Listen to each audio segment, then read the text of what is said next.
Bonjour à tous, ici Catherine Calpers, sensitive. Aujourd'hui, j'aimerais vous parler du point Campbell. Le point Campbell, qui s'écrit C-A-N-P-A-L, est un point qui a été découvert par Cathy Marie, femme de sagesse d'Ibiza. Je vous reparlerai dans une autre vidéo plus en détail de cette femme et sans aucun doute de ce point. Ce point, pour le dire dans les grandes lignes, c'est en fait un enregistrement, une mémoire que nous possédons à l'intérieur de notre corps et plus précisément sur l'os du pubis, qui a enregistré depuis l'origine du monde, l'origine de la matière, tout ce qui s'est passé jusqu'à notre monde d'aujourd'hui, jusqu'à qui nous sommes aujourd'hui. Alors, d'où vient ce point? À quoi il sert? Comment peut-on l'utiliser au quotidien dans sa vie? C'est ce que nous allons découvrir aujourd'hui. Allons-y.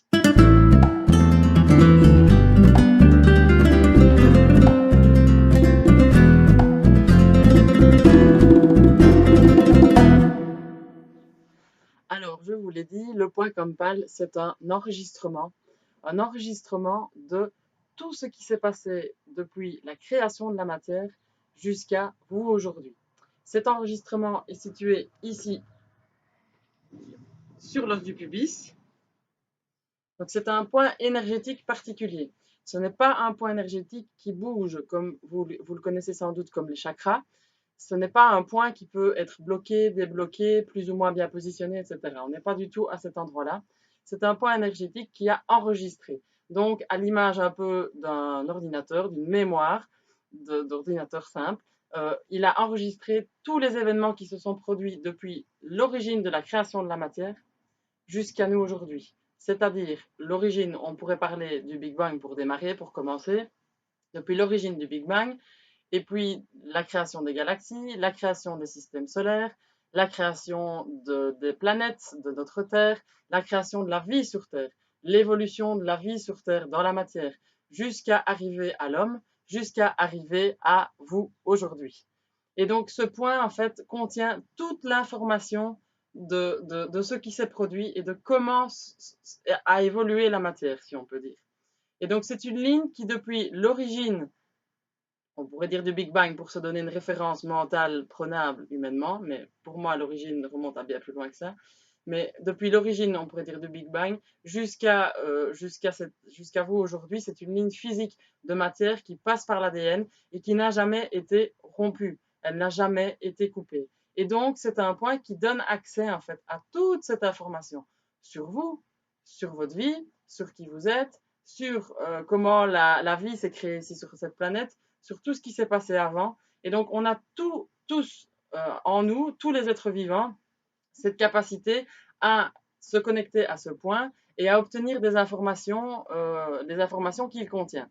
Donc, à quoi est-ce qu'il sert concrètement ce point? Il sert à deux choses principalement. La première, je parlerai de centrage, de se redéposer dans l'état naturel de l'homme en fait. Et donc, si vous voulez, généralement, la conscience humaine se situe ou bien dans le mental, ou bien dans les émotions, ou bien dans le ventre. Donc, on va dire que notre conscience bouge en fait et se met à différents endroits dans notre corps ou même carrément en dehors de notre corps. La clé, c'est d'arriver à descendre cette conscience par l'intérieur de notre corps jusqu'à ce point et venir y déposer la conscience en fait. Et déposer la conscience à cet endroit-là fait qu'on peut vivre d'une manière beaucoup plus tranquille, beaucoup plus sereine, beaucoup plus en lien avec qui on est réellement, avec ce qu'on est venu faire dans la matière et avec comment mettre en place dans notre vie ce qui est juste pour nous, ce qui parle pour nous et tout ça très naturellement, très sensitivement, je pourrais dire. La deuxième chose, la deuxième utilité de ce point, c'est la résolution de problèmes. C'est une source d'information. Et donc, quand on est dans ce point-là, dans un premier temps, on se calme, on se centre, on se tranquillise. Et dans un second temps, on peut aussi obtenir des informations, interroger ce point pour savoir des choses très globales sur la vie sur Terre, sur le cosmos, sur l'univers, etc. Ou des choses beaucoup plus concrètes, beaucoup plus pragmatiques sur nous, sur notre vie, sur OK, est-ce que ceci est juste pour moi ou pas? Est-ce que ce problème-là est véritable ou pas? Et je vous invite à faire ce petit exercice très simple. C'est de prendre un problème, quelque chose que vous avez actuellement qui est, selon vous, un problème pour vous dans votre vie, le positionner dans votre tête et voir ce que ça fait. Qu'est-ce qui se passe avec ce problème-là quand il tourne dans ma tête?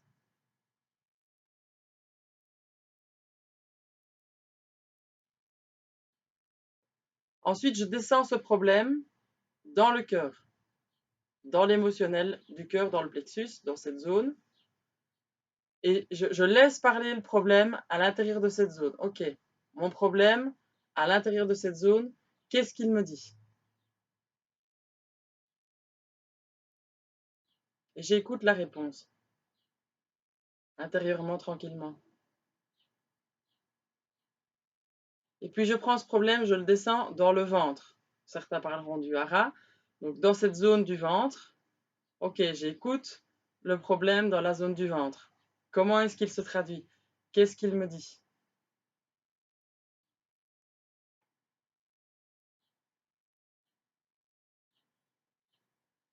Et puis, si j'y arrive, je descends ce problème jusqu'à l'os du pubis, jusque sur le point campal, dans le point campal. Et là, je repose la question, je repose mon problème et j'écoute ce qui se passe.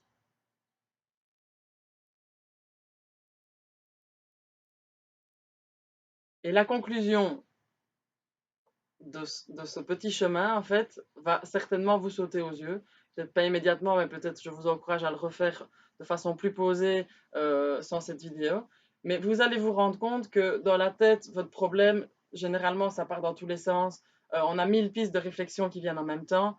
Et puis on descend dans le cœur, ça devient des problèmes de colère, de culpabilité, de je devrais pas, de c'est mieux aussi, etc. Donc on est dans le relationnel, mais mal positionné.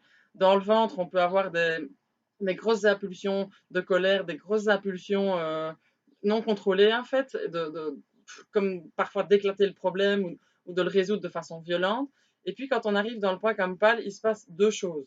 La première, c'est le problème disparaît, donc on ne ressent plus, en fait, que véritablement ce qu'on croyait être un problème en est un, ce qui veut dire qu'au final, c'était un faux problème, ou bien c'est un problème réel que nous avons, et à partir de là, on peut écouter l'élan, la vraie réponse de comment résoudre ce problème. Qu'est-ce que je fais avec ce problème?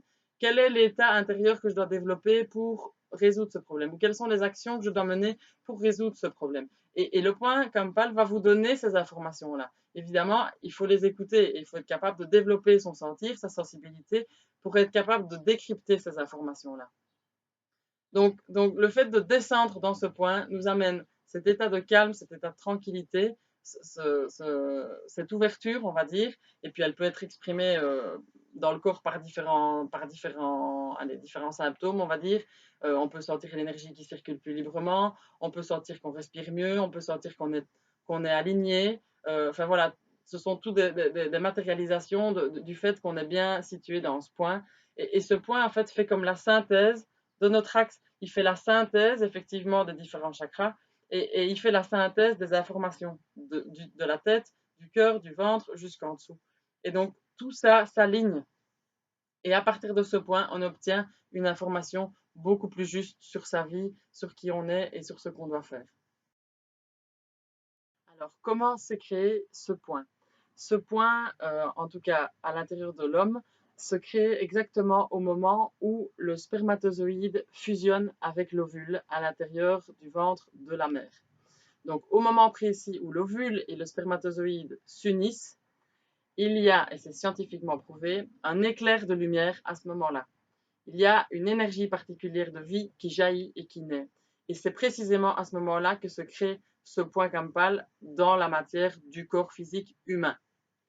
Ce point, donc ce moment de lumière, fait aussi référence au moment où la vie se crée dans le cosmos. Donc au moment du Big Bang, il y a exactement ce petit faisceau de lumière qui se crée et qui est visible en fait et qui a été scientifiquement découvert. Donc on se rend compte que c'est le même point qui a créé l'univers et qui crée aujourd'hui votre corps physique, votre identité et votre mémoire. D'accord? Donc c'est exactement la même énergie qui fait ça. Et alors pour ceux qui veulent en savoir un petit peu plus, à l'intérieur de ce point, il y a trois choses. Il y a tout d'abord la volonté, ensuite il y a la mémoire, ensuite il y a la charge. La charge. Donc la charge, c'est ce qui correspond aux outils. Alors que sont ces trois choses? Donc la volonté, c'est ce qui va créer l'espace, c'est ce qui va créer l'impulsion, qui va faire que ce que vous voulez faire va pouvoir se matérialiser. La mémoire, c'est le comment je vais le faire, comment je vais matérialiser mon idée. Et la troisième partie, la charge, ce sont les outils ou qu'est-ce que je vais utiliser pour parvenir à créer ça dans la matière. Donc, pour vous donner un exemple précis, mon esprit a une idée très simple, je veux construire une maison. Donc, mon esprit envoie l'idée, je veux construire une maison. OK. À partir de là, la volonté prend cette idée et ouvre l'espace, crée l'espace pour donner l'impulsion à la matérialisation de cette idée. Pour que ça puisse se créer dans la matière, il faut qu'il y ait l'espace. Et ça, c'est la partie volonté qui le fait à l'intérieur du point Campal. Après ça, on a la partie mémoire qui va travailler le comment faire que cette idée que j'ai puisse se matérialiser. Comment est-ce que je veux qu'elle soit construite, cette maison? Qu'est-ce qui me plairait d'y mettre dedans? Combien de pièces est-ce que je veux? Est-ce que je veux certains types de matériaux? Est-ce que je veux qu'elle soit environnée par telle ou telle chose? Donc c'est la construction de comment est cette idée. Comment est-ce que matériellement elle va se concrétiser pour moi, cette maison. Et puis, derrière ça, il y a les outils, donc la charge.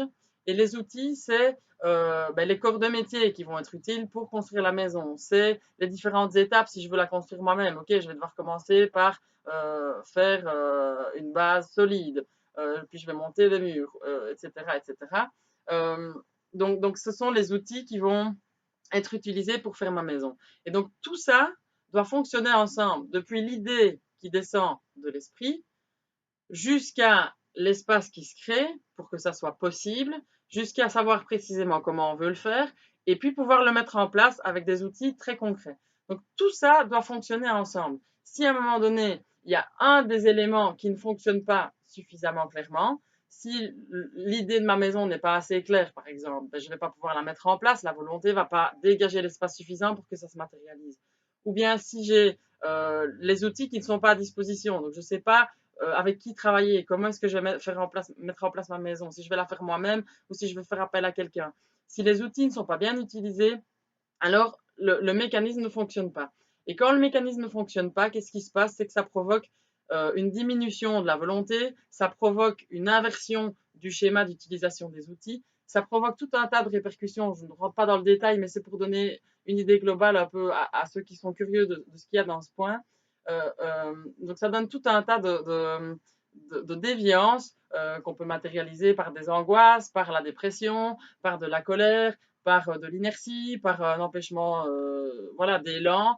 Et donc, on ne sait plus vraiment quel est notre élan, on ne sait plus vraiment ce vers quoi on veut aller. Et donc, l'idée, c'est de parvenir à se reconnecter à ce point-là et retoucher l'information de départ, la mémoire principale, pour pouvoir la remettre en place, pour pouvoir relancer le processus. Et donc, tout ça, c'est contenu dans le point Campal. On peut développer, voilà, beaucoup de sujets à propos du point Campal, mais ce qui m'intéresse surtout de vous dire, c'est comment l'utiliser dans votre quotidien, dans votre pratique, pour que ça puisse être quelque chose de concret, quelque chose de réel dans votre quotidien, dans votre manière de vivre, dans comment vous vous mettez en relation, dans comment vous vous positionnez à l'intérieur. Et donc le but de ce point, le but c'est d'arriver à se connecter, à mettre notre conscience le plus souvent possible à l'intérieur de ce point pour que nous puissions vivre de manière pratiquement permanente à l'intérieur de lui, que nous puissions être quasiment toujours en lien avec notre état naturel, l'état naturel de l'homme, l'état naturel de l'être humain. Voilà, j'espère qu'avec ces petites explications, vous avez une idée un tout petit peu plus précise de ce qu'est le point Campal. Si vous voulez en savoir plus, sans aucun doute, il y aura d'autres vidéos qui développeront les applications possibles de ce point dans différents thèmes de la vie. Si vous voulez voir plus de vidéos, vous n'hésitez pas à aller liker ma page Chamanisme Sensitif ou à vous abonner à ma chaîne YouTube. Si vous avez envie de suivre les enseignements de Cathy Marie, qui est la femme de sagesse qui a découvert ce point il y a une vingtaine d'années, vous allez sur son site katimari.es. Et puis sinon, n'hésitez pas à me poser des questions, n'hésitez pas à me proposer des pistes de réflexion et je me ferai plaisir de vous répondre à travers l'une ou l'autre vidéo. Voilà, je vous embrasse toutes bien fort et à très bientôt.